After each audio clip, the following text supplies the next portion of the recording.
Hey there, so today we have another review, and this is a beer from Treehouse. This is a Bear. This is their brown ale, 6.4%. Apparently, the brewer Brendan's first commercial version of a homebrew recipe to the elevated scale. So, love the label. It's just a freaking bear that's shouting. I love it. This beer comes in at 6.4%. Really, just an underrated style out there, or underappreciated style. Something that people don't really care for anymore. But I don't think I've actually had this one, so very curious to try it out. Reshooting because of technical difficulties. It's always crazy when you just do a review and then you're like, oh, that wasn't recording. So happens sometimes, who knows. Beer comes in a kind of wonderful medium to deep brown cut of color. It's definitely not black, but honestly, it's pretty dark. Doesn't really look like a brown ale. It looks more like a porter. Yeah, it really does. Wonderful cocoa head on that.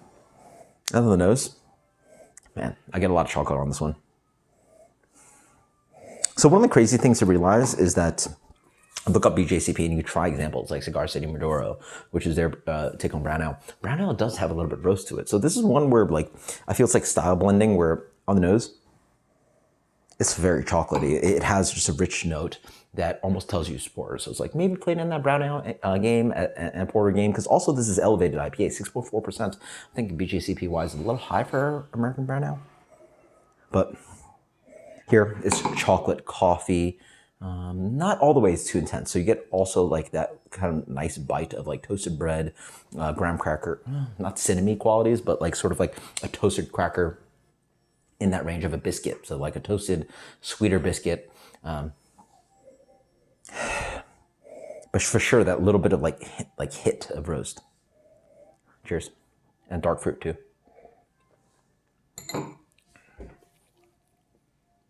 Oh, that's a crusher every day.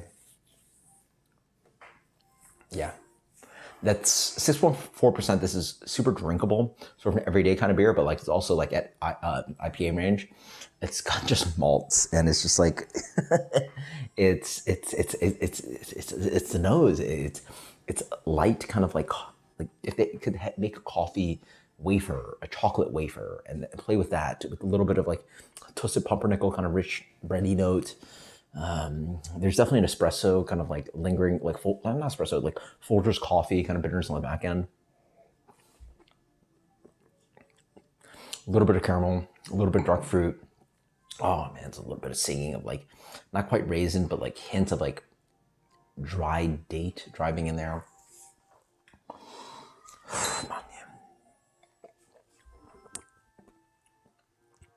It's also nice and clean and dries out quite nicely. So it has the wateriness, or not wateriness, but the brown ale notes, where it's brown in the middle, in the sense of toasted bread and all those brown flavors, but then it has a little bit of coffee on the back end. So it's almost like a really light porter or really dense brown ale. So it sort of style blends, and that's really honestly where I like my brown ales. That's really fun.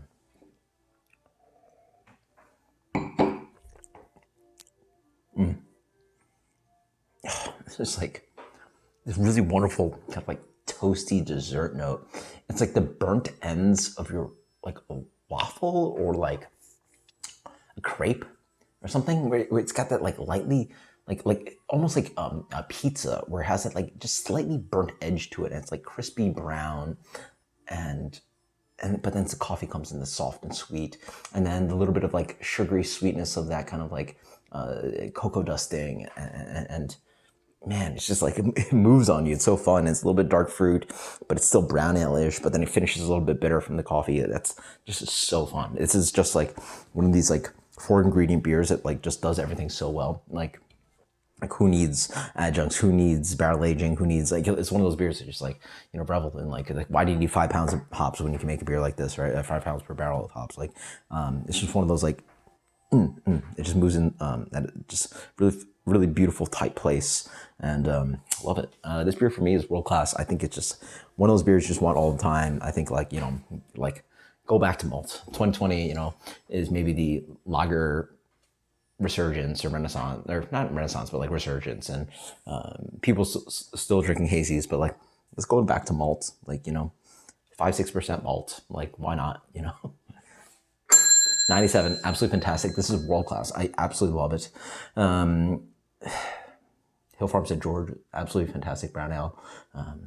Cigar City Merdora. I have to taste another one of those soon because this is absolutely amazing, and that's one of the great ones out there. So, Treehouse Bear, you guys are not enjoying this enough. I think this might be one of the highest rated ones out of all the beers that I got from Treehouse. This is just breathtakingly delicious. Cheers.